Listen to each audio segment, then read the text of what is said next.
Mr. Chairman. Commissioner, you're an attorney. Can you explain for our fellow citizens what the phrase spoliation of evidence means?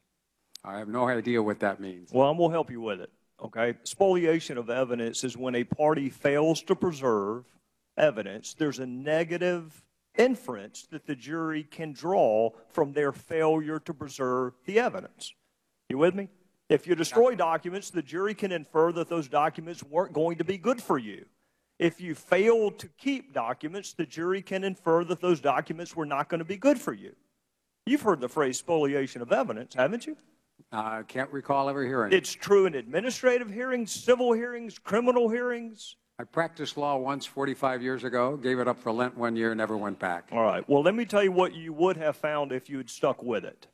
When a party has a duty to preserve evidence or records and they fail to do so, there is a negative inference that is drawn from their failure to preserve the evidence. It's common sense, right? If you destroyed something, the jury has a right to infer that whatever you destroyed would not have been good for you, or else every litigant would destroy whatever evidence was detrimental to them. Agreed? I'm not sure. I think if you destroy the evidence and people could prove it, it wouldn't be a good thing for your defense. Well, no, it's worse than that. The jury can draw, and they're instructed, they can draw a negative inference. All right. And that's true if a taxpayer is being sued by the IRS administratively, civilly, or prosecuted criminally, and they fail to keep documents, the jury can draw a negative inference from the fact that they didn't keep receipts or emails or documents. So if it's true and applies to a taxpayer, it ought to apply to the IRS as well. Agreed? Is this a trial? Is this a jury? Is that what you're... I said administrative, civil, or criminal. If you want to go down that road, I'm happy to go down it with you, Commissioner. In fact, I'm glad you mentioned it. You have already said multiple times today that there was no evidence that you found of any criminal wrongdoing. I want you to tell me what criminal statutes you've evaluated. I have not looked at any. Well, then how can you possibly tell our fellow citizens that there's no criminal wrongdoing if you don't even know what statutes to look at? Because I've seen no evidence that anyone consciously... Well, how would you know what elements of the crime existed? You don't even know what statutes are at play. I'm going to ask you again. What statutes have you evaluated? I think you can rely on common sense that nothing I have seen... Common sense. Instead of the criminal code, you want to rely on common sense. No, Mr. You can shake your head all you want to, Commissioner. You have said today that there's no evidence of criminal wrongdoing. And I'm asking you what criminal statutes you have reviewed to reach that conclusion. I've reviewed no criminal statute. All right, so you don't have any idea whether there's any criminal conduct or not because you don't know the elements of the offense. I've seen no evidence of wrongdoing. Oh, well, that's very different from no evidence of criminal misconduct, Commissioner. Well, it seems to me if you haven't done wrongdoing, it'd be pretty hard to argue that you've had some criminal violation if you did. Well, what did Lois Lerner mean when she said perhaps the FEC will save the day? I have no idea. What did she say? What did she mean when she said we need a project, but we need to be careful that it doesn't appear to be per se political? You don't think that's a potential violation of 18242?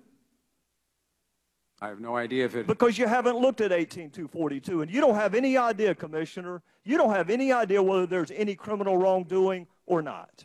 With regard to the production of the evidence, the production of Lois Lerner emails, I have seen no evidence of wrongdoing. What else went on? Well, if there were, that would be a separate criminal offense. What else went on with Lois Lerner, I said in the past... So what you're saying is you don't have any idea whether she engaged in criminal wrongdoing. You're just saying that you did not engage in any with respect to the emails. I haven't seen any wrongdoing with regard to the production of Lois Lerner emails. But you are not saying there was no criminal wrongdoing with respect to the targeting of conservative groups. I want to be very clear. You're not saying that. I've made no judgments. So you disagree with the president when he says there's not a smidgen of corruption? There are people who have been making judgments both sides about whether there were... And you know what? I'm not one of those. I'm just simply saying we will never know because you didn't keep the evidence. The evidence was spoliated. And whether it's negligent, whether it's intentional, whether it's reckless, we still don't have the evidence, Commissioner. Well, you have the evidence that there is no emails from the White House. You have all of the Treasury emails. So the basic premise that this was an argument in a conspiracy driven by the White House does not... No, sir, you're wrong about that. You're wrong about that. That you're repeating a talking point from our colleagues on the other side that we're obsessed with the White House. It was Jay Carney who perpetuated the myth that it was two rogue agents in Ohio. It wasn't any of us. Was that accurate? Was that first initial line of defense that this is just two rogue agents in Ohio? Was that accurate, Commissioner? Not that I know of. All right, so that wasn't accurate, and that came from the White House. Who said there's not a smidgen of corruption? Who said that, Commissioner? My understanding is that was the president. Or it was the president. So that's Jay Carney and the president both inserting themselves into the IRS scandal. And you want to blame us for bringing the White House into it? I haven't blamed you at all. You just did, Commissioner. You just did.